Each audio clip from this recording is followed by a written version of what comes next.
Hey, what's going on, everybody? Happy Monday and welcome to episode 27 of Real Talk Real Estate here on the Aaron Advantage. Last week, I started talking about some things for some buyers, and tonight I'm going to continue that conversation to try to do some things to help buyers avoid things that could cause delays in the process. I'm also going to talk about some other things that could come up that could cause some delays in the process on either side of the transaction, things to avoid, things that you can kind of control, but some things may be outside of your control as well. So I want to get that going this evening. As always, if you know anybody who's looking to buy a home, make sure you tag them in the comments down below or share this video if you're watching it after I'm live to make sure that anybody who's looking to buy gets this great information so that they are good to go and they're up to date with all the great stuff that they need to know if they're looking to buy a home. First off, I want to thank Nikki Gaskins Campbell. She is the author of this article that came up on Realtor.com. I'll make sure to link to the article down in the comments after I'm done finishing this up live, so you'll be able to check that out. Andrea, thanks for checking in. Always right at the right time for you to watch. That's what I like to hear. That's why I'm trying to do it later in the evening so more people have an opportunity to tune in and make sure that they're getting this good information. So appreciate you tuning in every week. Be sure to share this everywhere. You showed this to your agents. That's fantastic. Thank you so much. Hopefully more people are going to be tuning in, checking this out. I'm here to help, so let me know in the comments any questions you might have, any topics you want me to cover, anything you want to talk about in the real estate industry. That's what the show is here for, to help people out, whether you're a consumer or an agent or anybody else who has any kind of question. I'm trying to provide the most value I possibly can to the market and help people out as much as possible. So, as I said at the beginning, I am going to be talking about some things to avoid during the process of closing if you've already got an accepted offer on the property that you're purchasing, to try to make sure that you keep it going as smoothly as possible and keep your closing moving on time. The first thing I want to talk about, especially when you're buying a home, is do not make any expensive purchases. And I know you're going to be tempted to do so because you just got a new house. You're probably going to want a new couch and new furniture and new artwork and all this great stuff to decorate the new house that you're getting. But hold off on buying it because it can throw a huge wrench in the system, especially if you're doing anything that takes any kind of use of credit, whether you're putting it on a credit card, you're using store credit, or anything else. The bank's going to do a credit report right before you go to closing. If they see any new debt, it's going to be a problem. For one thing, if it's something that keeps you within your limit of your DTI or your debt to income where you're good to still be able to purchase the home, it could delay things because you're going to have to go through and explain all of those purchases and why you made them and what happened and why they were in your credit and all this other stuff. On the other side, it could put you over the debt to income line. It could completely take your ability to purchase that home away. So if you're thinking of making any kind of purchases before you ever run your credit card or anything else, always talk to your lender and get that reminder of whether or not you should be doing anything like that. It's a great idea to make sure throughout the entire process when you're under contract, stay in contact with your lender and your realtor, so any questions you have throughout that process, they can answer and help you to try to keep any delays from happening or ultimately possibly even lose the home. You would be shocked to hear how many times I've heard of these things happening that could cause a real problem. Now, the next thing I want to talk about is verification issues.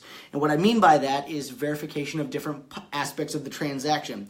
If you're someone who's been renting previously, there's a possibility that your lender's going to contact your landlord to try to get verifications of rents if that's one of the limited credit lines that you have available for them to verify some different types of payments that you may have made. The other thing is obviously they're going to try to check with your HR department at the place where you work to verify your employment, to make sure that you're still able to purchase the home because you still have an income that they're basing your loan off of. So those are a couple things that if you know they're coming up, kind of give your landlord a heads up, kind of give your employer a heads up. Say, hey, I'm purchasing a home. They're going to be contacting you. I really need you to make sure that you get these questions answered, these forms filled out if there are any, as quickly as possible because I don't want to delay the process.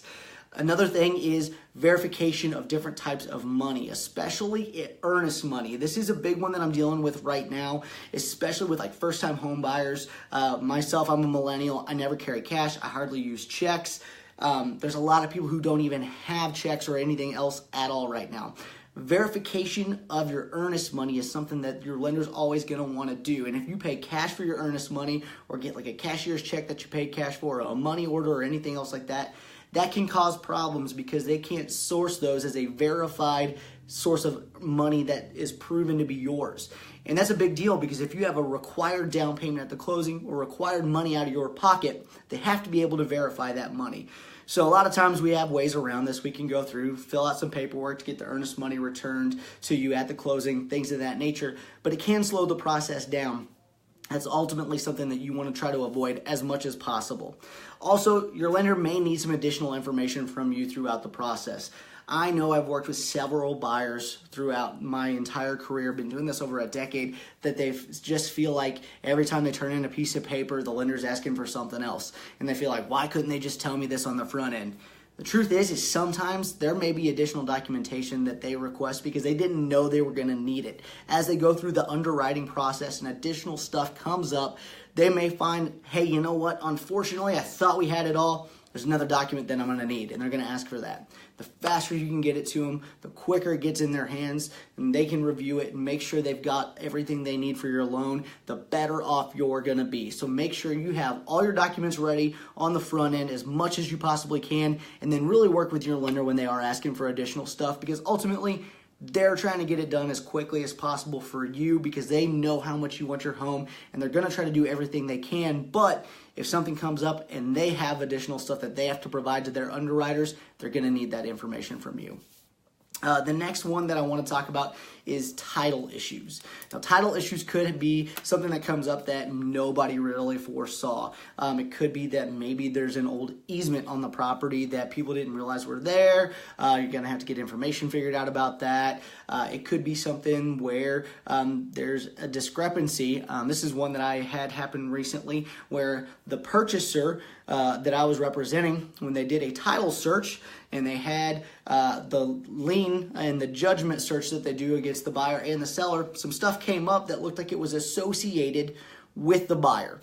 Truth is, my buyer just had a really common name, but they had to go through and prove that all these judgments that came up in that name when they did the initial search were not actually against them. It takes a little bit of time, some documentation you're going to have to provide, but those are things that can come up that are unforeseen that could potentially delay your closing, which is something that's going to potentially make it take a little bit longer. Another thing that could come up, especially in our area, Southwest Indiana here, we have a lot of windstorms, we have a lot of thunderstorms, we get hail, we've had tornadoes. There's other things that can happen that can cause damage to the property. Now, ultimately, there's different options that you're going to have depending on how much damage is done to the property, the type of loan that you're going through, all of these other additional things that play into it. But ultimately, any kind of damage to the property is going to delay it somewhat because both parties are going to want to take a look at it. It's going to go through and put everybody in another round of negotiations. There's going to be additional things that have to be discussed. And if you get to the point where insurance has to get involved, say you have a hailstorm that comes through and damages a roof really bad and it needs to be replaced. Now, if you're, a cash buyer or a commissional buyer with a ton of down payment, you may have an option where you can go ahead and say, you know what, no big deal, go ahead, file the claim, we'll get the money, we'll go ahead and put the roof on when we get a chance. It's not going to happen if you're like an FHA buyer or a VA buyer.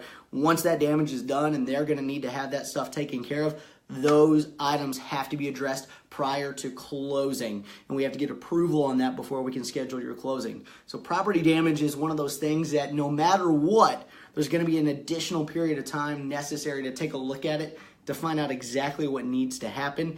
And depending on the varying degrees of the damage, it could be anywhere from a week extension to a couple weeks, or if it's during like a time of disaster where you have a tornado that comes through and a bunch of houses are damaged at the same time, you could be looking at potentially a month or longer on your closing extension. So those are some of the things that exist that can delay closing.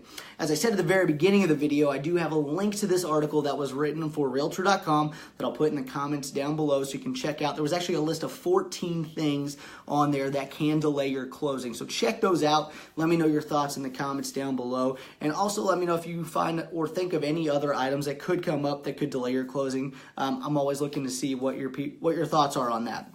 Now, the biggest reason I want to talk about why delaying closing is a bad thing is the fact that in our area, we're typically looking at about a 30-day time period from the time you write the offer to the time that you close on the property. The average across the nation is hovering right around 44 days from accepted offer to closing right now. So we're doing a little bit better on most of the transactions that I have going through. I'm closing right around 21 to 30 days most of the time. So that's great. Now, when you get into a position where you might have any kind of delays, if you're in a position where you have a lease that you're trying to get out of, or you're overlapping times of possession or anything else like that, especially in an area like ours where you have 30 days possession after closing, that can get to a kind of a murky situation. So if you have those dates set, it's best to keep everything moving on a schedule because it makes everything work a whole lot easier.